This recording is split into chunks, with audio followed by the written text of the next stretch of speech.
Welcome to Home Gardening 480. I have a little quick video for you.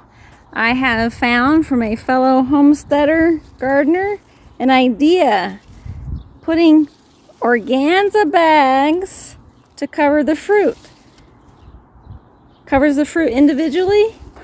There will be some edges, as you can see here, that are exposed and not covered by the bag, but largely this is due to the advanced stage of the peach when I put the bag on.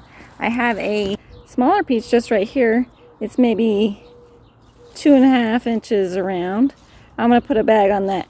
And I just want to say I did buy green bags to help mask the changing color of the peaches from the birds. So we're going to try this out and see how we do. I took all that netting off and we're going to see what happens.